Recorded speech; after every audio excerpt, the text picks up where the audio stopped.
Bien, buenos días hermanos, amigos. Estuvimos ayer celebrando, ¿verdad?, el Día de la Amistad y el Amor, ¿verdad? Así que estamos un poco contentos, alegres. Pero yo voy a tratar en esta mañana un tema, de repente, que le voy a malograr un poquito la fiesta, pero que es muy vigente y es necesario también tratarlo. Miren, es un problema que está afectando a nivel mundial de la población, que la Organización Mundial de la Salud está tomando mucho interés y atención en este problema, que se ha convertido en una especie de plaga, una especie de epidemia, en la que mucha gente está siendo afectada, y aún nosotros como cristianos. Quizás en este auditorio estén padeciendo de ese problema en estos momentos, y son conscientes algunos, y algunos no son conscientes que están padeciendo eso. Entonces es una plaga, una epidemia que está atacando mucho. ¿Ya imaginan a qué me refiero? A la depresión. Miren, según la Organización Mundial de la Salud, en el año 2020, que está aquí nomás a la vuelta de la esquina, la depresión será la segunda enfermedad más discapacitante del ser humano. En el sentido de que será un obstáculo para yo desenvolverme en mi vida social y mi vida laboral. Me limitará como persona. Según la Organización Mundial de la Salud, cada hora 100 personas se suicidan por depresión. Quiere decir que en lo que dure esta exposición, más o menos 45 o 50 minutos, se habrán matado unas cerca de 100 personas en este tiempo. Está la depresión, está la plaga, la epidemia que estamos viviendo, que hay que conocer de este tema y abordar de este tema. Yo vengo hace un tiempo ya meditando sobre un capítulo, sobre un libro que trata justamente de la depresión de un personaje bíblico, de cómo él vive, pasa su depresión, cómo lo enfrenta y cómo lo supera. Y por eso he titulado este mensaje, La depresión, cómo pasar de esa desesperanza oscura a una esperanza luminosa. ¿Cómo se pasa, no?, de esos momentos de crisis, de ansiedad, de angustia, a momentos más felices, más alegres y más satisfactorios. Vamos a leer un salmo, el Salmo 77, el Salmo 7:7. Vamos a leer del verso 1 al 12, aunque es todo el Salmo el que vamos a meditar, obviamente enfatizando algunos versículos más, pero vamos a leer del verso 1 al verso 12. Si tienen sus Biblias, síganme en la lectura, por favor, y vamos a prestar atención cada frase, cada palabra, cada punto, cada coma, cada punto y coma. ¿Ya? Todo eso nos habla el texto. Dice así, está hablando el salmista Asaf. Dice, con mi voz clamé a Dios clamé y Él me escuchará. Al Señor busqué en el día de mi angustia, alzaba Él mis manos de noche, sin descanso. Mi alma rehusaba consuelo. Me acordaba de Dios y me conmovía. Me quejaba y desmayaba mi espíritu. No me dejabas pegar los ojos. Estaba yo quebrantado y no hablaba. Consideraba los días desde el principio, los años de los siglos. Me acordaba de mis cánticos de noche. Meditaba en mi corazón y mi espíritu inquiría. ¿Desechará el Señor para siempre y no volverá más a hacernos propicio? ¿Ha cesado para siempre su misericordia? ¿Se ha acabado perpetuamente su promesa? ¿Ha olvidado Dios el tener misericordia? ¿Ha encerrado con ira sus piedades? Dije, enfermedad mía es esta. Traeré pues a la memoria los años de la diestra del Altísimo. Me acordaré de las obras de Jehová. Sí, haré yo memoria de todas tus maravillas antiguas. Meditaré en todas tus obras y hablaré de tus hechos. Antes de sumergirnos en el texto, quiero hacer 2 o 3 contingencias con respecto a lo que vamos a decir.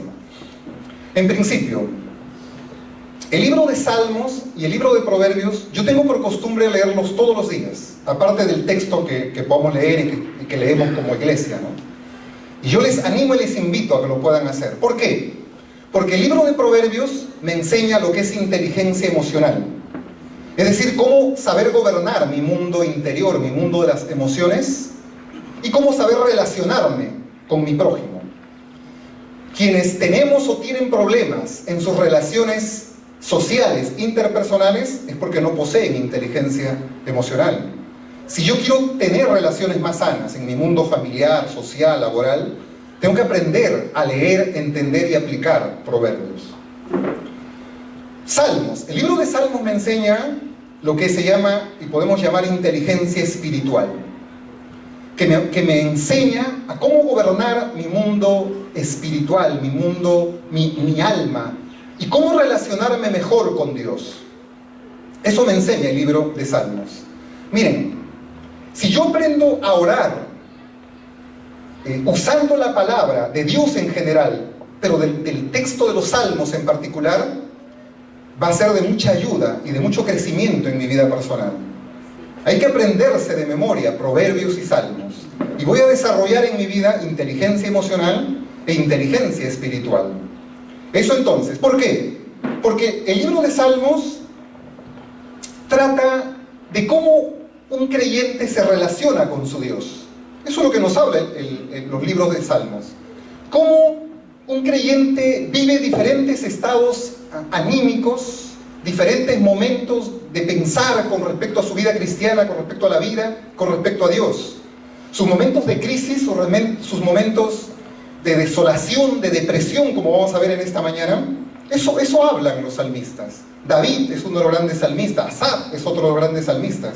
Entonces vive su crisis de fe y vive su victoria de fe también ahí. Entonces los salmos me ayudan a eso. Alguien preguntó una vez, o me dijo a mí, ¿no?, hablando de su esposa, yo no entiendo cómo un cristiano se puede deprimir, ¿no?, porque su esposa paraba deprimida, ¿no? Después le voy a explicar por qué se deprime una esposa. Dice, ¿cómo se puede deprimir un cristiano? Yo le decía, mira, David, un tremendo hombre de Dios, estoy seguro que más espiritual que tú y yo juntos, se deprimió. Y no una, muchas veces. Se deprime. El problema de un cristiano no es que nunca se deprima, es que permanezca y viva en la depresión. Eso es lo que está mal, para un cristiano y para una persona en general. Pero todos nos deprimimos, sin excepción, en algún momento de nuestras vidas pasamos. Y en esta misma mañana, yo no sé cómo ha venido cada uno de ustedes.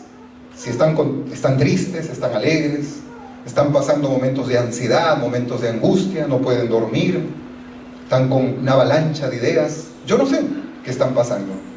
Dios lo sabe, y quiera que Dios les hable en esta mañana. Otra cosita más que quiero decir. El tema de la depresión como tema suena a un tema psicológico, ¿verdad? Y de hecho lo es también. Pero yo estoy parado en esta mañana más que como un psicólogo, que no dejo de serlo, como un expositor bíblico. Y mi obligación es hablarles de un tema desde una perspectiva bíblica y no hablarles de una perspectiva puramente psicológica. Siempre que nos acercamos al texto, siempre hay un riesgo de yo interpretar el texto en base a mi experiencia y en base a mi conocimiento. Y más aún los que tenemos un entrenamiento, digamos, científico, una ciencia, un conocimiento, y hacemos decirle al texto según mi ciencia y mi conocimiento que yo tengo. Es decir, acomodar el texto a la ciencia y al conocimiento que yo tengo, cuando debe ser al revés. Mi conocimiento y mi ciencia tienen que acomodarse al texto para que sea una exposición bíblica. Si no, es una conferencia psicológica, un discurso bíblico, pero no es una exposición bíblica. Entonces mi desafío en esta mañana es hablarles de la depresión más que desde una perspectiva psicológica, que la vamos a usar también, pero subordinada, sujeta al texto bíblico. Y una manera de lograrlo, y de intentar por lo menos lograrlo, es escoger un texto nada más, y que del texto surja todo lo que tengamos que decir. El expositor bíblico es prisionero del texto. Todo lo que yo tenga que decir, lo tengo que decir desde el texto, no desde mi ciencia y mi conocimiento, sino desde el texto. Entonces, dicho esto, vamos a entrar ahora sí de lleno en el alma de Asaf. Hemos dicho que los salmos, los salmistas viven, hablan y nos muestran sus peripecias de ansiedad, de angustia, de depresión en estos salmos. Y vamos a bucear en el alma de Asaf. ¿Qué pasaba con Asaf? Vamos a hacer como una radiografía del alma de Asaf. Y vamos a descubrir que hay 5 momentos en la vida, por lo menos en este contexto de Asaf, que él vive y que él pasa. 5 momentos que tienen que ver con 5 diferentes momentos de estado anímico que él vive. Y en esos momentos, 5 momentos en los que él tiene una visión diferente con respecto a sí mismo, con respecto a la vida y con respecto a Dios. Son 5 momentos diferentes, determinados por su estado anímico. En la depresión, generalmente muchos llegan hasta la 3ª fase y se quedan pegados ahí y a veces no superan. Asaf llegó hasta la 5ª etapa, hasta la 5ª fase, que es la etapa en la cual se supera la depresión. Son como 5 paraderos, 5 estaciones que vamos a recorrer en la vida de Asaf. Y vamos a ver qué vivió, qué pensó, qué sintió Asaf en todo eso. ¿Ya? Vamos a ver el primer momento. Dice en el verso 1 y 2, con mi voz clamé a Dios clamé, y Él me escuchará. Al Señor busqué en el día de mi angustia. Esta palabra, angustia. Es evidente que Asaf vivía un momento de angustia, y por eso su clamor. Entonces, el primer momento que vemos en la vida de Asaf, en estas circunstancias que él vivía, es una angustia clamorosa. Su primer estado anímico es de angustia, porque está viviendo un momento de adversidad, está viviendo un momento de crisis en su vida. Y entonces él se llena de angustia, y por eso clama a Dios. Y en esa primera visión que tiene con Dios, en cada momento vamos a ver cómo Asaf mira a Dios. En este primer momento Asaf mira a Dios como un Dios que lo puede ayudar, que lo puede auxiliar, que lo puede atender en sus necesidades. Y por eso clama en medio de su angustia y de su ansiedad. Y después vemos que él, cuando no recibe la respuesta inmediata de Dios, él empieza a deprimirse. Y por eso dice en los siguientes versos: alzaba en mis manos de noche sin descanso, me acordaba de Dios y empezaba su queja, su desmayo, y me desmayaba, dice. No oía la respuesta de Dios. Y entonces empieza en los siguientes versos un segundo momento que ya es entrar a la depresión. Pero antes de entrar a ese segundo momento, quiero que entendamos bien lo que es la depresión. Porque mucho se habla, y a veces estoy deprimido, y uno no sabe qué es la depresión, y cómo se origina, y cómo se forma la depresión. La depresión es un estado anímico de desesperanza, de abatimiento, de desgano, en la cual todo lo veo oscuro, todo lo veo sin salida. Mucha tristeza que hay ahí. Entonces, eso es una depresión. La depresión tiene 4 componentes.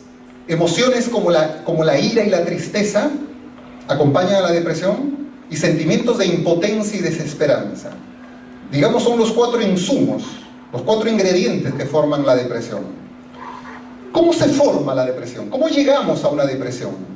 La depresión se llega cuando hay una experiencia subjetiva de frustración. Cuando yo me frustro y siento que ya nada sale, que nada me sale, entonces yo experimento una frustración, entonces ahí es donde podemos estar hablando de una depresión. ¿Y por qué nos frustramos? Hay 2 situaciones o 2 motivos en las cuales el ser humano se frustra. Uno, cuando no cumple o alcanza los objetivos anhelados. El tener dinero, el tener casa, el tener una profesión, el tener un proyecto. Entonces yo me deprimo, me frustro cuando yo no lo alcanzo. Y eso me puede llevar y me lleva muchas veces a la depresión. Pero hay otro motivo, que es el más sutil, el que no aparece muchas veces de manera consciente y más difícil de detectar, que sobre todo se da en nuestra infancia. Es cuando hay necesidades insatisfechas en nuestras vidas. Ahí también nos frustramos y degeneramos en una depresión. Y entre las necesidades básicas que tiene el ser humano, hay una en especial que es la más importante, que es la de ser amado.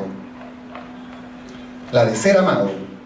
Miren, hay gente, a mi consultorio llegan cada semana, miren, no les exagero, si les digo que cada semana llega gente, jóvenes, adultos, mayores, depresivos.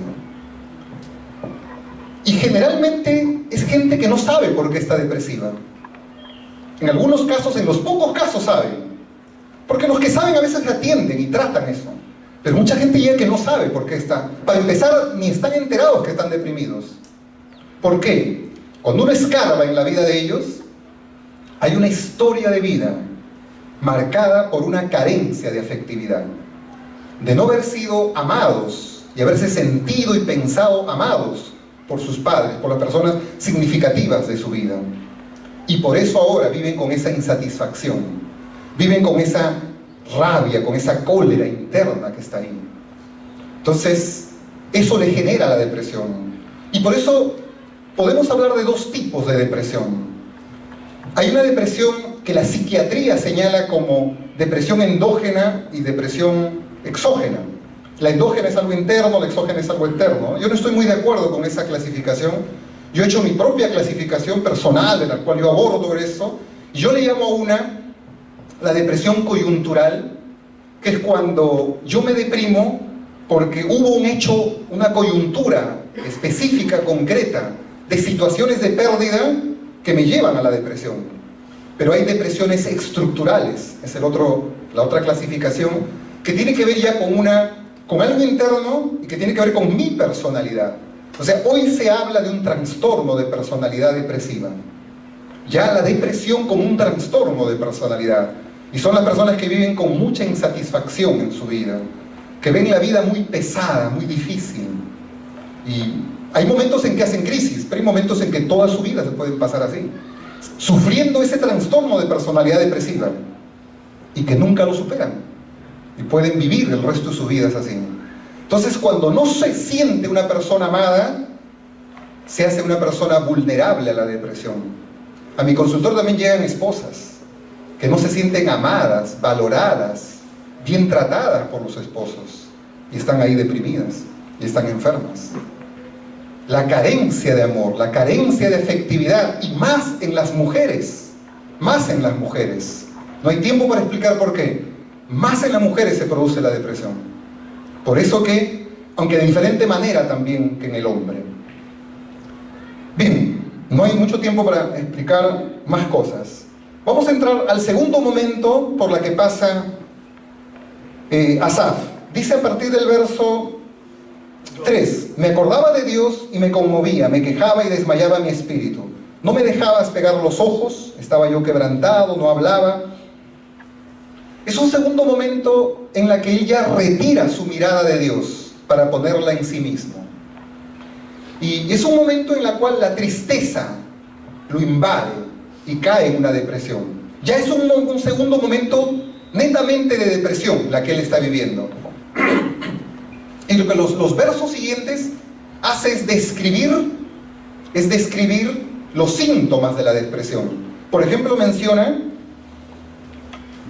dice, me conmovía, dice, me rehusaba a recibir consuelo. Es decir, un síntoma de la depresión es el desconsuelo. Mira, ya no me hables, ya ese rollo yo lo sé, no me digas nada, ya que Dios me va a bendecir, que no, por favor, no me digas nada, déjame, ya no quiero oír más. No quiere y no busca oír consuelo. La queja, después viene también me quejaba, dice. Es típico del depresivo la queja, de echarle la culpa a otros o echarse la culpa a sí mismo, ¿no? Que por qué me salió esto mal, no soy un bueno para nada, nada me sale bien. ¿Por qué lo hice? ¿Por qué me toca a mí? Después viene, dice, y desmayaba mi espíritu dentro de mí. El desánimo, el desaliento, que es típico también del depresivo. Después dice, no dejaba pegar los ojos. Está hablando del insomnio, que es típico del depresivo. En un depresivo, o tiene insomnio o tiene hiperinsomnia. Es decir, o duerme mucho o duerme poco. Con el apetito es lo mismo. O no tiene apetito o tiene mucho apetito. Los extremos siempre son patológicos, son enfermizos. Y eso pasaba con Asaf también, que dice que no podía pegar los ojos. Y no se puede pegar los ojos porque hay una avalancha de ideas. En el depresivo hay muchas quejas, muchas culpas, mucha rabia, mucha cólera. Y entonces todo eso lo asalta, ¿no? Prende su amígdala cerebral y está en movimiento y por eso no puede conciliar el sueño. Hay todo eso. Después dice también, estaba yo quebrantado. Quebrantado en el sentido que se sentía aplastado, sin ganas de hacer nada, sin ganas de salir, de disfrutar, de trabajar, sin ganas de nada. Y dice, y no hablaba también. Otro síntoma típico también del depresivo es el aislamiento. Tiende a aislarse, no socializa, no interactúa con los demás. Entonces es un síntoma también. Entonces todo eso lo vemos en Asaf, todos esos síntomas que él está describiendo. Hasta que viene un tercer momento. Vamos entrando al tercer momento, que está a partir del verso 7 al verso 9. Dice así: ¿desechará el Señor para siempre? Miren, si en un primer momento él mira a Dios con una mirada esperanzadora, después, cuando Dios no le oye, aparentemente no le responde como él quisiera, vuelve su mirada a sí mismo y se queja y se desanima y se desalienta y se aísla, poniendo su mirada en sí mismo, llega este tercer momento en la cual ahora él mira a Dios otra vez. Pero vamos a ver cómo él lo mira a Dios ahora. Ya no de la manera como lo vio en un principio. Y dice así por eso, miren lo que dice el salmista: ¿desechará el Señor para siempre y no volverá más a hacernos propicio? ¿Ha cesado para siempre su misericordia? ¿Se ha acabado perpetuamente su promesa? ¿Ha olvidado Dios el tener misericordia? ¿Ha encerrado con ira sus piedades? Si en un principio en Asaf había una queja, pero una queja contra él mismo, tal vez contra la vida, pero llega un momento en los depresivos, no en todos, pero en muchos de ellos, en que la queja se vuelca contra Dios. Y hay una queja, un rechazo, una amargura contra Dios. Y por eso dice, ¿desechará a Dios para siempre? O sea, ¿no va a cumplir sus promesas Dios? O sea, ¿ha encerrado sus piedades en ira? ¿Dónde está ese Dios de misericordia? ¿Dónde está ese Dios de amor, de bondad? ¿Dónde está? No responde. Y se queja contra Dios, con amargura. Y en muchos depresivos hay eso, esa amargura, esa rabia contenida. Es típico del depresivo. Miren, si en las mujeres la depresión se manifiesta más en tristeza, en abatimiento, en el hombre se manifiesta más en ira, en cólera, en rabia. Es por eso que muchos esposos, o muchos hombres, o muchos jefes, tú les dices algo y explotan. Y se llenan de ira, porque probablemente están deprimidos y no lo saben. No están abatidos, no están tristes, pero son susceptibles y se llenan de ira, y tienen mucha ira, tienen mucha rabia contra la vida, contra Dios, contra ellas mismos. O sea, la irascibilidad de estas personas puede ser un síntoma de depresión. Y eso lo vivía Asaf. Un Asaf que ve a Dios como con amargura y se relaciona con Dios de esa manera. Miren, y hay una frase muy bonita, ¿no? Que dice acá, dice, ha encerrado con ira sus piedades.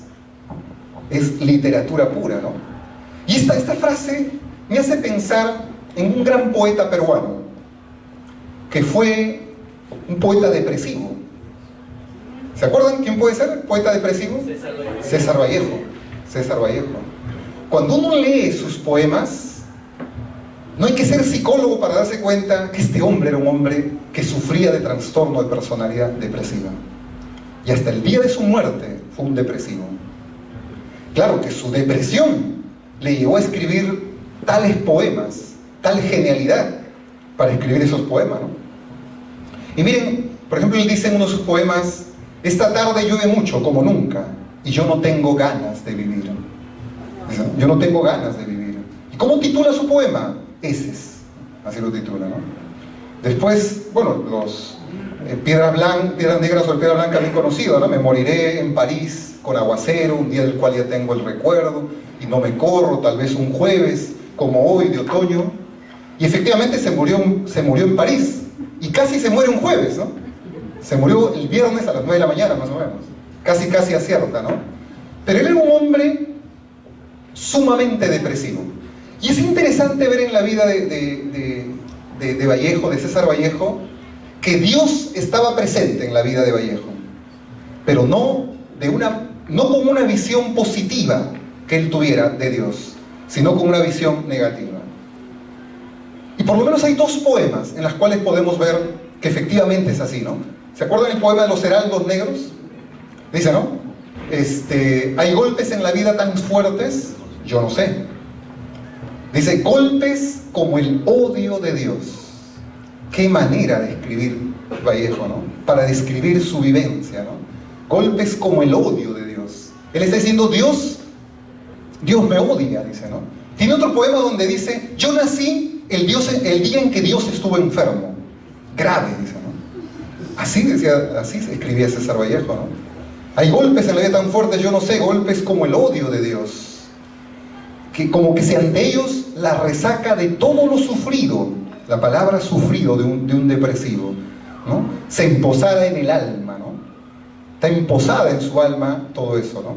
Y dice, esos golpes, dice, serán los potros de bárbaros Atilas o los heraldos negros que nos envía la muerte. Miren, a mí me impactan los poemas de César Vallejo, pero no me impacta por su contenido, que son fúnebres, que son de muerte, que son depresivos.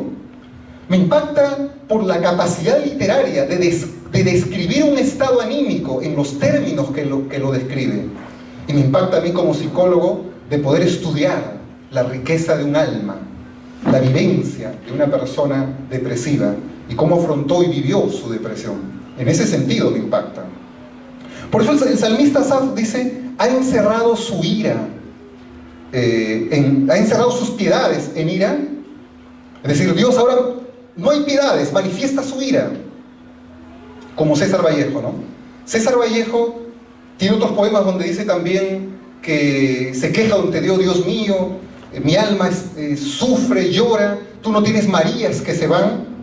Hablando de dos mujeres que se llamaron María muy importantes en su vida. Una fue su madre, que murió cuando él era niño. La otra María fue una mujer de la cual él mucho amó, se enamoró y las perdió también. Situaciones de pérdida que él experimentó. Él fue el 11º hermano de una familia numerosa. Perdió un hermano mayor que era como su padre para él. Entonces, situaciones de pérdida adversa. Todo eso lo llevó a la depresión y a la amargura con la cual vivió César Vallejo. Y César Vallejo llegó hasta este tercer momento y quedó ahí, y se murió en ese tercer momento. A diferencia de Asaf. Asaf llega a un cuarto y quinto momento. ¿Y cuál es el cuarto momento en el que llega Asaf? Está en el verso 10, que es el verso central de este texto, que es el verso clave de todo este capítulo, que si no estuviera este verso no existiría el Salmo 77. No estaría Asaf relatando lo que él nos relata en este capítulo. Y dice en el verso 10, dije, enfermedad mía es esta, traeré pues a la memoria los años de la diestra del Altísimo. Miren, hemos dicho que son diferentes momentos que implican diferentes miradas, diferentes estados anímicos por la cual pasa Asaf.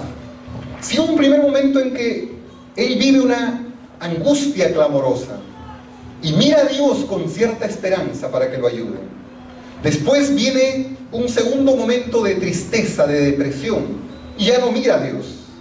Después viene un tercer momento en la que hay una ira desbordada en él y mira a Dios con amargura, como un Dios malo, como un Dios que no responde.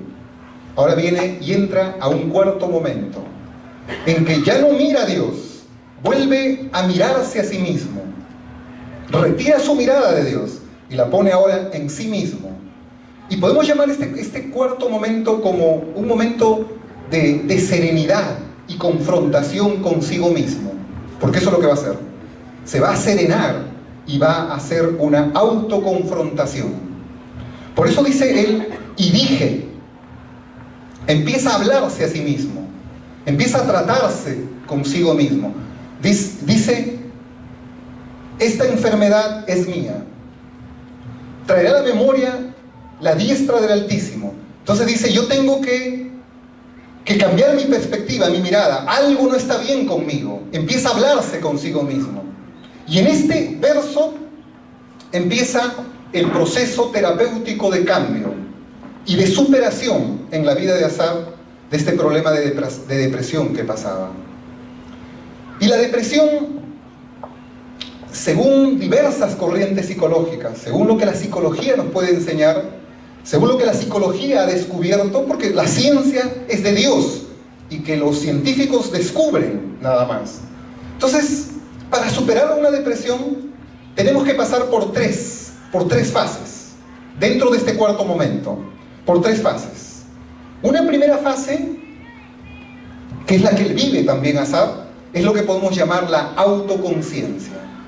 Autoconciencia. O sea, Asaf dice, dije esta enfermedad. Él dice, esto que yo estoy viviendo, toma conciencia, ¿no? Es una enfermedad. Esto no es sano lo que yo estoy viviendo. El que no pueda dormir, el que pare quejándome, desánimo, desalentado, que pare renegando contra Dios, echándole la culpa a todo el mundo, paro renegando, peleándome con todo, esto no es sano. Esto no puede ser sano en mí. Algo anda mal en mí. Eso es ir tomando conciencia. Esto se llama una enfermedad. Y miren, el primer paso para superar cualquier trauma, cualquier complejo, cualquier problema psicológico, pasa por tomar conciencia de lo que pasa dentro de mi mundo interior. La manera de atrapar eso que me pasa es ponerle nombre también. Como hace Asaf, le dice, esto se llama una enfermedad. Entonces, cuando yo estoy en problemas con las personas, en conflicto con mi pareja, en conflicto con mi mundo laboral, entonces yo puedo decir, ¿qué me pasa? ¿Qué está pasando? ¿Cómo se llama esto? Esto se llama ira, cólera, pero puede ser una enfermedad, esto se llama depresión. Entonces, desde el momento en que yo tomo conciencia y le pongo un nombre, yo ya estoy atrapando eso, esa vivencia, eso negativo, ese problema, y se inicia el proceso de cambio en mi vida. Entonces, tomar autoconciencia.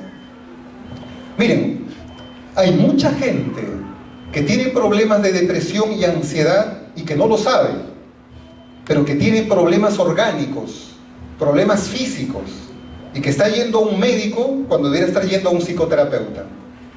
Miren, hay problemas de la piel y el sistema nervioso central tienen una íntima relación. Hay una íntima relación.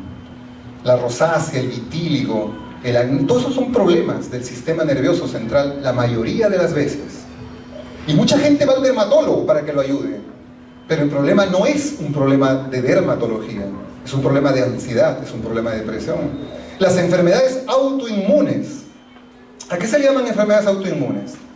En que nuestro sistema inmunológico, que está hecho para atacar las células malignas, los virus, las bacterias, en vez de atacar las células malas, llega un momento en que ataca las células malas. Ese ejército defensivo que tenemos en nuestro cuerpo es como que si se rebelara, nos traicionara y nos empieza a atacar. A eso se le llaman las enfermedades autoinmunes, como la fibromialgia, el lupus. Y ningún médico, ni nadie sabe por qué se origina eso, por qué se altera esas células. Entonces sospechamos entonces que es un problema psicológico. Hay problemas de obesidad, que estamos llevando a la gente al médico, al dietista, para que lo examine y le da dietas y le da tratamientos y no pasa nada. Y le da, bueno, de repente tiene ansiedad y come mucho, pero el problema no es la ansiedad, el problema no es la depresión incluso que puedas tener. Hay una depresión encubierta que vive él, pero detrás de esa depresión hay una ira reprimida que se llama resentimiento. Entonces yo tomo conciencia que esto se llama resentimiento, y eso es lo que me lleva a la depresión, al fastidio, y eso es lo que me lleva a comer más, y ese es el problema de mi obesidad. Entonces yo no tengo que ir al médico a que me sane de mi obesidad, tengo que ir a un psicólogo, un psicoterapeuta que me ayude a bregar con esos nudos que hay en el alma para liberarme y sanar de ello. A eso se le llama tomar autoconciencia, que es el primer paso para salir de la depresión. Hay un segundo paso en que dice el salmista, esta enfermedad dice, mía es esta, mía es esta. El segundo paso para salir de un problema es la responsabilidad. Es decir, hacerme responsable de lo que me pasa. Hasta ese momento, Asaf le echaba la culpa a Dios de lo que le pasaba. No me responde, no me oye, no viene en mi auxilio, ha encerrado sus piedades en ira, no cumple sus promesas, no tiene misericordia. Le dice, no, esta enfermedad es mía. Este no es un problema que Dios ha generado, que Dios ha causado en mí. Esto es un problema mío. Yo soy el responsable. Para poder salir de un trauma, de un complejo, de una herida, yo tengo que hacerme responsable de eso que me pasa. De decir que este es un asunto que es mío, que tiene que ver conmigo y que yo soy el responsable de poder salir adelante, independientemente si el 100% del origen fue mío o no lo fue también. Pero me hago responsable. Hay lo que se llama en psicología, hay una culpa reparadora y hay una culpa condenatoria. La culpa condenatoria, esos sentimientos de culpa de un perfeccionista que me hace sentir mal y que me achaca y me deprime, me llena de ansiedad, no sirve.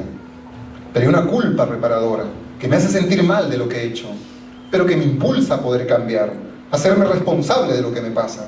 Entonces a eso se le llama una culpa reparadora, una culpa sana. Entonces, en la responsabilidad yo tengo que asumir cuál es mi responsabilidad, cuál es mi grado de culpa en todo ello. Y Asaf dice eso, ya no le echa la culpa a Dios, ya no le echa la culpa a la vida, ya no reniega de los demás. César Vallejo se quedó pegado ahí, en su depresión, y ahí murió él. Y es interesante que los Heraldos Negros lo escribe más o menos cuando él tenía 24 o 25 años. Miren, un joven de 24 o 25 años, depresivo, viviendo todo eso. Y nunca tomó conciencia de lo que le pasaba, de esos nudos y esas situaciones de pérdidas irresueltas en su vida, y por lo cual nunca pudo salir de ello. Asaf dice, no, esta es una enfermedad mía. Entonces el segundo momento, o la segunda fase para salir de la depresión, es lo que llamamos entonces la responsabilidad.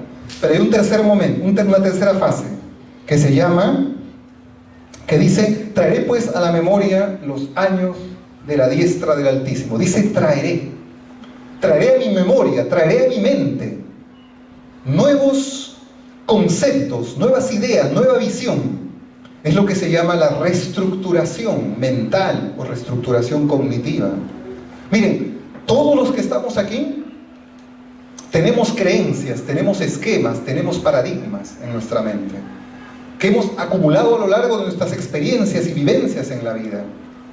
El depresivo tiende a seleccionar las cosas negativas de la vida, a quedarse pegado a lo negativo que le dio la vida, como en un principio lo hizo Asaf y como permanentemente lo hizo Vallejo, a las cosas malas, a las cosas negativas. Pero también en mi vida yo he vivido cosas positivas, yo he vivido cosas buenas, y yo puedo traer a mi memoria y reestructurar esas cosas buenas y esas cosas positivas que yo tengo. Dentro de las escuelas psicológicas hay una escuela que a mí me gusta mucho que se llama la terapia narrativa. La terapia narrativa dice que todos los seres humanos tenemos una narrativa. Es decir, tenemos una forma de contarnos la vida de acuerdo a lo que hemos vivido. Todos tenemos una forma de contarnos la vida. Por ejemplo, yo puedo contarme la vida de cómo me despidieron de mi trabajo un día. Yo me cuento, esa es mi narrativa. Y mi narrativa puede ser la narrativa de un sentimiento de víctima. Porque el jefe era malo, porque el trabajo era muy duro. Y echando la culpa, una narrativa que culpa a otros. Pero puedo decir, no, yo no cumplí, yo fallé en esto. Y puede ser una narrativa más sana y más madura, más responsable también. En mis relaciones de pareja, en mis fracasos sentimentales, ¿cómo me cuento mis narrativas? ¿Siempre le echo la culpa a la otra persona? Es típico en las parejas. En las narrativas que yo me cuento, cuando llega una pareja a mi consultorio, cada uno viene con su narrativa, cada uno viene con su speech, cada uno viene con su cosmovisión, con su versión. Cada uno viene, esa es su narrativa que tienen. Cogen aspectos de la vida y no cogen otros aspectos. Entonces la terapia consiste en limpiar esa historia que se cuenta, en reestructurar esos esquemas, esos paradigmas, esos lentes con los cuales ve la vida. Todos tenemos unos lentes con los cuales vemos la vida. Algunos tienen un lente oscuro, que todos lo ven oscuro. Otros lo ven, tienen lentes azules, ¿no? Ven más alegre la vida. Entonces todos nos contamos la vida, todos nos contamos lo que nos sucede, de una manera, no exactamente como fue, porque no somos objetivos. En lo que nos contamos hay una carga de subjetividad, mucha, con la cual teñimos nuestras apreciaciones, nuestras versiones de la vida. García Márquez decía, la vida no es la vida que vivimos, sino la vida que recordamos. Yo diría, la vida que nos contamos. Esa es la vida que recordamos. Entonces, si yo no selecciono o cambio mis recuerdos, entonces voy a deprimirme en ese sentido. Entonces necesito reestructurar mi vida, cambiar mi narrativa. ¿Cómo se logra ese cambio? ¿Cómo se logra reestructurar mi mente, mi esquema? Vamos a ver a su vez 3 formas de reestructurar mi mente que lo encontramos también en Asaf. 3 formas que él logra reestructurar su mente. Él dice, yo voy a traer, ya no me voy a acordar ahora de un Dios de ira, sino de un Dios que tiene poder. De la diestra del Altísimo, dice él, ¿no? Entonces hay 3 formas en las cuales se logra reestructurar la mente, lo cognitivo de nuestro ser. Y está en los siguientes versos cuando dice, en el verso 11, me acordaré de las obras de Jehová. Sí, haré yo memoria de tus maravillas antiguas, meditaré en todas tus obras y hablaré de tus hechos. En estos 2 versículos hay 3 verbos. Los 3 verbos son claves para entender las 3 formas de poder reestructurar mi mente. El primero dice, me acordaré. Tiene que ver con la recordación. ¿Qué es lo que yo recuerdo en mi vida? Miren, hay muchos recuerdos en nuestra vida que son como una carga pesada, que nos hacen daño, que nos limitan. Miren, todos los resentimientos que tenemos en la vida son recuerdos negativos y que por eso muchas veces andamos limitados o depresivos, porque nos hemos quedado pegados a esos recuerdos y necesitamos cambiarlos por recuerdos positivos. Nunca voy a olvidar de una señora ya cuando llega a mi consultorio, una persona que de niña, de adolescente fue muy buena cristiana, comprometida con Dios, y cuando llega a mi consultorio ya era una persona que no quería saber nada de Dios y andaba con cierto grado de depresión, de ansiedad, llega por un problema con el esposo. Pero ¿qué descubrimos en esta persona? Hablando, llegando, escarbando en su vida, ¿no? Ella recordaba un hecho que en ese momento no era muy consciente, pero recordaba un hecho que marcó su vida. Que cuando ella tenía 15 años, había cumplido 15 años, en su colegio todos sus compañeras que habían cumplido 15 años hicieron una fiesta para celebrar sus 15 años. Y ella quiso que sus padres le celebraran sus 15 años. Y sus padres estaban en las condiciones económicas de poder hacerlo. Pero por una cuestión religiosa, mal entendida la fe cristiana, le prohibieron. Y dijeron, no, nosotros somos evangélicos, cristianos, no podemos hacer fiestas. Una mala manera de entender el cristianismo. Y le prohibieron, le negaron y le rechazaron. Eso la marcó de por vida a ella. Y eso era algo que ella no podía recordar. Eso significó para ella el tener cierta amargura contra su padre y tener cierta amargura contra Dios. Yo no quiero creer en ese Dios que recorta mis libertades, que no cumple todos mis anhelos, siendo niña aún. Y él se quedó con esa imagen y recordaba eso. Y eso era una de las cosas, entre otras más, que había. Entonces se quedó peor. Necesita ella liberar ese recuerdo negativo. Necesita ella deshacerse de eso.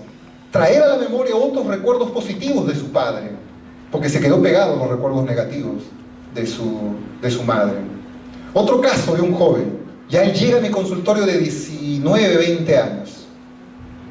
¿Qué pasó con él? También lleno de depresión, no poder dormir, con un cúmulo de pastillas y todo eso.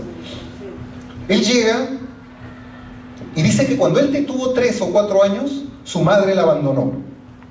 Su madre se fue fuera de la casa, parece que se fue con otro hombre, ¿no?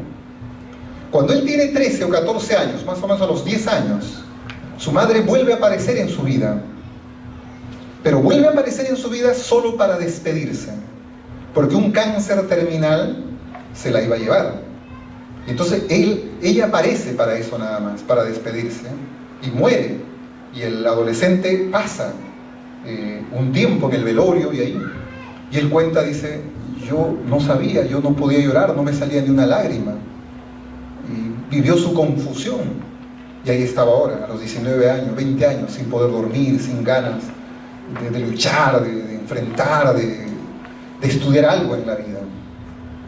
Si yo hubiera estado en ese momento, yo hubiera dicho a ese papá y a esa mamá que no aparezca esa mamá en la vida de este adolescente. Porque si va a aparecer una segunda vez para perderse como en la primera vez, mejor es que no aparezca en su vida. Que le escriba una carta, que le vea un video, para cuando sea más joven y esté más estable, ¿no? Pueda el joven verlo. Pero no acercarse en ese momento. Causó ese dolor. Y entonces el niño, el joven, tiene ese recuerdo ahí, metido en su cabeza, esas imágenes de esa muerte, de esa mamá, confundido. Y eso es lo que lo ata, y eso es lo que lo sume en la depresión. Necesitamos limpiar su historia. Necesitamos reconciliar la imagen materna que él tiene en su cerebro, de una mamá que la abandonó, una mamá que no lo quiso, que lo dejó, que se fue con otro hombre. Necesitamos reconciliar esa imagen. No necesitamos que tome pastilla todo el tiempo. De paso, cuando vivimos una depresión y hay crisis de este tipo, de no dormir, de desgano, de pensamientos suicidas y todo eso, no debemos tener miedo en ir a un psiquiatra y que sea medicado, para estabilizar la descompensación bioquímica que vive en ese momento. O sea, no, a veces yo he escuchado a muchos pastores cristianos decir, no vayas al psiquiatra, que eso no es de Dios. No, tenemos que ir al psiquiatra y tenemos que llevar al médico para lograrlo estabilizarlo.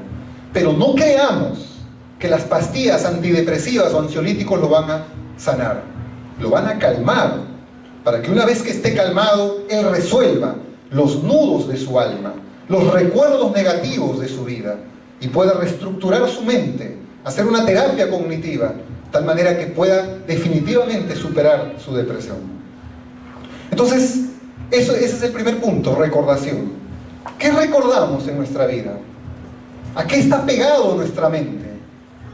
Hay gente que no puede, hay noches que no puede dormir porque se duerme con la cólera, ¿no? Y dice, lo que me hizo este jefe, lo que me hizo esta persona, lo que me hizo mi esposo, mi esposa, ¿por qué me dijo esto? Y no puede dormir, porque tiene la cólera, la rabia, y recuerda todo el tiempo eso.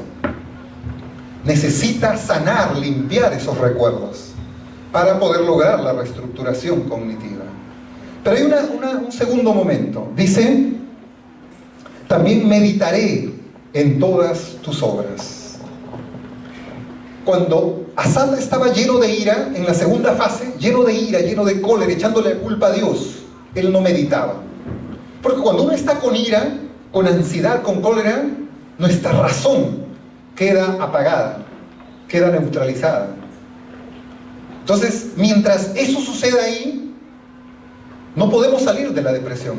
Es por eso que para esos momentos a veces hay que estabilizarnos a través de ciertas pastillas. Pero para salir de la depresión, yo necesito meditar, reflexionar, darme cuenta. Ahí está un poco el darme cuenta, la autoconciencia de por qué me pasa esto, por qué sucede todo esto, por qué me han acontecido todas estas cosas que yo vivo en estos momentos. Meditar en eso. Ahora, es interesante darnos cuenta en Asaf que Asaf superó su depresión, pero no porque Dios lo auxilió, no porque Dios le cambió las circunstancias, no pasó nada, no cambió nada fuera de él, pero él superó su depresión. ¿Por qué? Miren, una de las cosas que uno tiene que meditar es, en nuestras relaciones interpersonales, ¿por qué mi esposa o mi esposo actúa así conmigo? ¿Por qué mi jefe o mi jefa actúa así conmigo? Miren, mientras yo no entienda, no medite, no reflexione por qué él es así, cómo es su carácter, su personalidad, entonces yo me voy a amargar y me voy a llenar de amargura, de ansiedad, de depresión, y lo voy a juzgar y lo voy a condenar. Eso mismo, ese mismo patrón relacional se repite con Dios. Cuando yo no entiendo y no conozco a Dios, también me molesto y me amargo con Él. Cuando en un momento de crisis Él no me auxilia, no me responde. Estoy en un problema, estoy en una crisis y Él no viene en mi auxilio, no me resuelve mi crisis, no me resuelve mi problema. Y uno se pregunta, ¿por qué ese Dios de amor no actúa así? No actúa, no me auxilia. ¿Por qué actúa de esa manera? Mientras yo no conozca el carácter de Dios, mientras yo no conozca la personalidad de Dios, entonces yo me voy a frustrar y me voy a ir de la iglesia y voy a renegar del cristianismo y voy a tener la visión negativa que Vallejo tuvo de Dios. En otro de sus poemas dice, si tú hubieses sido hombre, hoy supiese ser Dios, le dice Vallejo a Dios. Imagínense esa frase, ¿no? Claro que Dios se hizo hombre y fue y supo ser hombre y por eso sabe ser Dios ahora. Pero él se quedó con la imagen negativa que tenía de Dios. Entonces, mientras yo no conozca de Dios, yo no conozca del carácter, me voy a frustrar. Y una de las grandes reflexiones que tenemos que hacernos cuando estamos en un momento de crisis es, Señor, ¿por qué tú no me sacas de esta crisis? ¿Por qué tú no me sacas de este problema? Estoy tal vez en un problema financiero, una deuda. Yo no dudo que tú tengas el poder para sacarme inmediatamente de este problema financiero. Yo no tengo la duda. Señor, he sufrido esta enfermedad terminal tal vez. Yo no tengo dudas que tú puedas sacarme de eso. Pero ¿por qué no me sacas? ¿Por qué no me sanas? ¿Por qué Dios no actúa de esa manera? ¿Por qué Dios guarda silencios en esos momentos? ¿Por qué? Yo tengo que reflexionar por qué. ¿Por qué Dios es así? ¿Por qué Dios no interviene en mis circunstancias? ¿Saben por qué? Porque Dios está más preocupado en obrar en mi mundo interior que en mi mundo exterior. Porque Dios, más que cambiar mi situación, quiere cambiar mi corazón. Más que obrar en mis circunstancias externas, Él quiere obrar en mis actitudes internas. Miren, hermanos y amigos, el más grande poder de Dios que se pueda manifestar en mi vida no es el poder que se manifiesta en mis circunstancias, sino el poder que se manifiesta dentro mío, en mi corazón, en mi alma. Ahí es. Hoy se publicita mucho que Dios te va a bendecir, que Dios te va a dar una casa, un carro, que hoy día van a cambiar tus circunstancias, que tú tienes que creerlo. Y todo se predica de éxitos, de finanzas, de prosperidad y todo bondad. Eso no es conocer mucho de Dios, es conocer una parte de Dios nada más. Yo les quiero dar a conocer la otra parte de Dios. Que Dios también puede decirte, que no te va a dar lo que estás pidiendo, que no te va a sacar del problema que estás viviendo, que no te va a sanar de la enfermedad que estás padeciendo. También puedo decirte a la luz de la Biblia que Dios puede actuar así. Para mí fácil sería decirte, mira, créelo, que Dios te va a sanar y Dios te va a dar dinero y te va a dar el proyecto. Sería engañar. Es un engaño, muchachos, que se hace desde muchos púlpitos. No, tenemos un Dios que da, pero tenemos un Dios que quita también. Tenemos un Dios que bendice de diferentes maneras, no a la manera que yo creo y yo pienso. Que puede bendecirme dándome algo, pero también puede bendecir quitándome algo. Si yo entiendo y reflexiono es eso.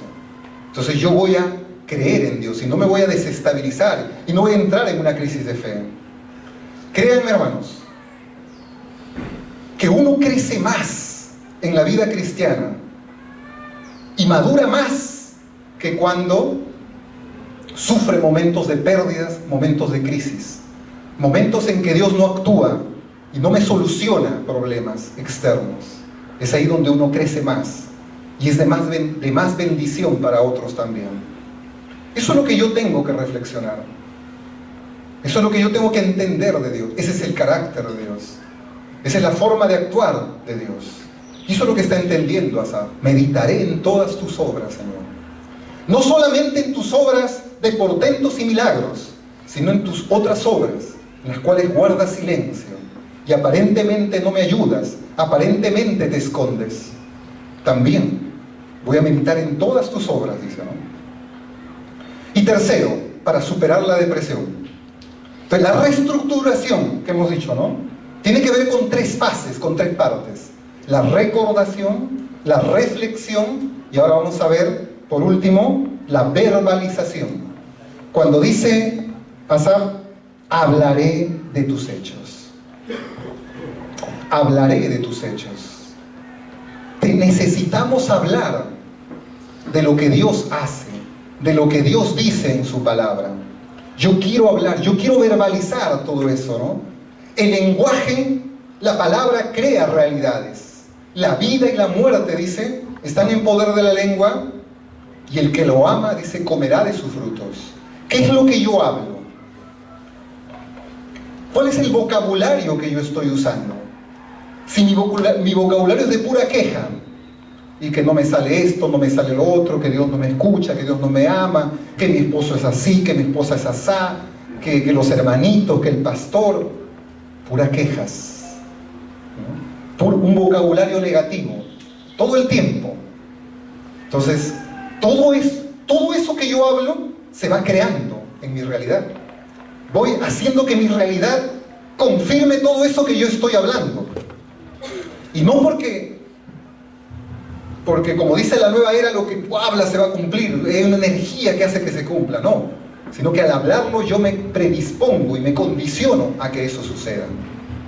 Entonces por eso yo tengo que empezar a hablar cosas positivas, y más aún de Dios, cosas buenas de Dios. Miren, y una de las cosas positivas que tenemos que aprender a hablar en momentos de crisis es, miren, la alabanza más bonita, la alabanza más profunda, la alabanza más sentida, no sale en los momentos de prosperidad, en que yo canto alegre y digo gracias Dios porque me diste este carro, me diste esta profesión, me diste este proyecto, gracias. Esas no son las alabanzas más bonitas, ni las gratitudes más profundas. ¿Saben cuál es la alabanza y la gratitud más profunda? La más sentida es cuando yo digo, Señor, gracias por esta enfermedad que yo vivo. Gracias por esto que tú me estás quitando, Señor. Gracias. Gracias por este fracaso que yo vivo. Gracias, Señor. No lo entiendo, no sé por qué, pero gracias. A mí me toca darte gracias, porque yo sé que detrás de todo esto está tu mano. Yo lo sé, Señor. Esas gracias, esas son las gracias más bonitas. Esas son las gracias más sentidas que yo puedo tener. Las más profundas, las que salen del alma. No las que salen de mis sentidos, sino las que salen de mi propio espíritu. Y cuando yo hablo eso, estoy creando nuevas realidades. Estoy haciendo que Dios se meta más en mi vida, que lo sienta más cercano a mí. Hablar, verbalizar todo eso. Entonces, de esa manera yo supero. Miren, nada ha cambiado en mis circunstancias externas. Nada cambió en las circunstancias externas de Asaf. Pero todo cambió en su mundo interior. ¿Por qué Dios no quiere cambiar tu mundo exterior? Porque quiere cambiar tu mundo interior. Y al cambiar tu mundo interior creará otras realidades, otros mundos exteriores, cambiándote a ti. Pero para eso tienes que recordar cosas positivas, sanar las negativas. Tienes que reflexionar por qué suceden las cosas, por qué Dios actúa así. Y tienes que aprender a verbalizar. Es así como se llega al quinto momento, en la que Asaf empieza a partir del verso 14, 15 hasta el 20, a hablar de ese Dios esperanzador. Él empezó con una desesperanza oscura para terminar con una esperanza luminosa, con esa paz esperanzadora. que relata todos los siguientes versículos, hablando de un Dios que ama, que libera, que encabezó con Moisés y Aarón la liberación de su pueblo, que abre caminos en el mar, sendas en las aguas impetuosas. Nada cambió en la vida de Asaf, pero todo cambió dentro de la vida de Asaf. Superó su depresión, a pesar de que no cambió nada en sus circunstancias. ¿Por qué? Porque pudo recordar lo positivo, pudo reflexionar adecuadamente y pudo verbalizar también. Quiero terminar con un poema que para mí es de mucha bendición. He hablado del poeta César Vallejo, que él vivió una adversidad, muchas adversidades, que lo sumieron en esa profunda depresión. Pero quiero hablarles de otro poeta, que también vivió adversidades, y que tal vez más fuertes que la de Vallejo. Sin embargo, él tuvo otra visión de Dios, tuvo otra manera de posicionarse frente al mundo. Y cada vez que yo paso crisis, paso soledades, problemas, momentos difíciles, este poema para mí es de mucho aliento y de mucha fuerza, como lo fue para Nelson Mandela también.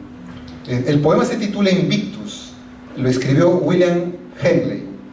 Él es un poeta que a los 12 años se enfermó de tuberculosis, que afectó su vida, le tuvieron que cortar las piernas, y casi toda su vida pasó en un hospital, tremendamente limitado, tremendamente agobiado por todo eso, ¿no?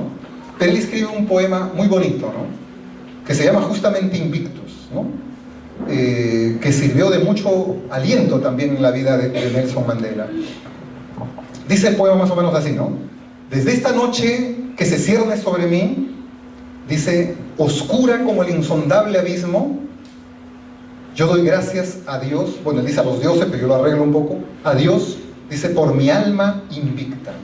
Es decir, por un alma que no se rindió, que no se quebró, que no renunció, que no se echó para atrás, permaneció invicta esa alma.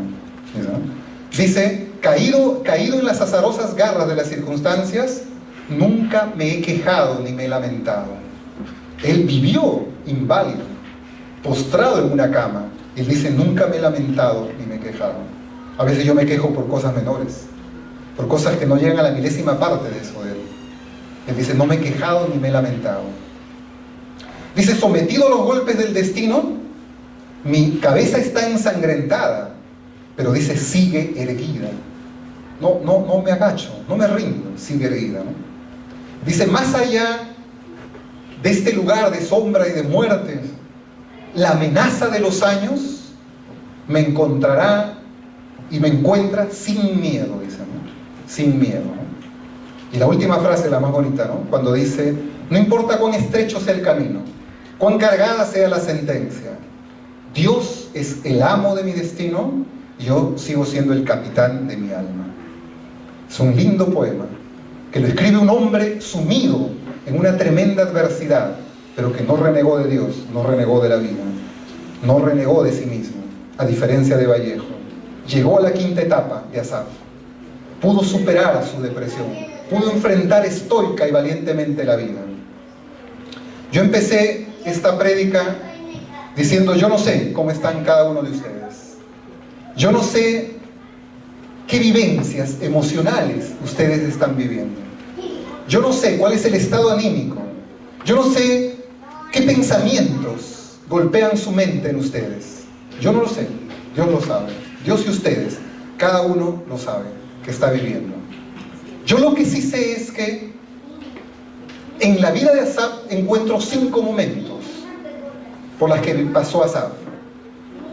5 diferentes estados anímicos y 5 diferentes maneras de verse a sí mismo y ver a Dios. Y yo te pregunto, ¿en qué momento estás tú? ¿Qué emoción es la que más embarga tu corazón en estos momentos? ¿Cuál es la visión que tienes de Dios? ¿De un Dios lejano, indiferente, que no te escucha? ¿Esa es la visión que tienes de Dios? ¿O simplemente ya ni lo miras a Dios, estás sumido en tu propia visión de amargura y de un religioso que viene ya por venir a la iglesia? ¿Qué visión tienes? ¿Has llegado a ese cuarto momento que llegó Asaf, de esa serenidad para confrontarse a sí mismo? Ha llegado ese quinto momento que es el ideal que debemos llegar, de poder mirar con esa paz esperanzadora la vida, mirar a Dios, aunque mis circunstancias no hayan cambiado. Asaf obtuvo victoria con el Dios en el cual él creyó, y yo lo puedo también obtener. Yo también puedo obtener victoria. Que Dios nos ayude, hermanos, a superar nuestras depresiones y nuestras ansiedades. Que la palabra de Dios pueda reestructurar cognitivamente, ¿no? Hay en el Salmo 119, lean el Salmo 119, es tremendamente terapéutico. Para mí, en los momentos de depresión y de ansiedad, han sido de mucho aliento para mi vida. Dice: mi alma se deshace de ansiedad, dice el salmista. Susténtame según tu palabra, dice, ¿no? Dice: aflicción y ansiedad y angustia se apoderaron de mí, mas tus mandamientos fueron mi delicia. Es decir, la palabra fueron antidepresivos, fueron ansiolíticos para el salmista. Señor, abre mi entendimiento para mirar tus maravillas, le dice, ¿no? La palabra es terapéutica, la fe es terapéutica, pero tengo que creer. En la Biblia se habla de un término griego que es la metanoia, que es el cambio de mentalidad, que es la renovación mental. Eso es lo que tiene que suceder en mí, aunque no cambien mis circunstancias, para poder yo superar mis traumas, mis complejos, mis problemas, mis depresiones y mis ansiedades. Que Dios nos ayude y que Dios nos bendiga a tener victoria frente a la ansiedad y frente a la depresión. Gracias.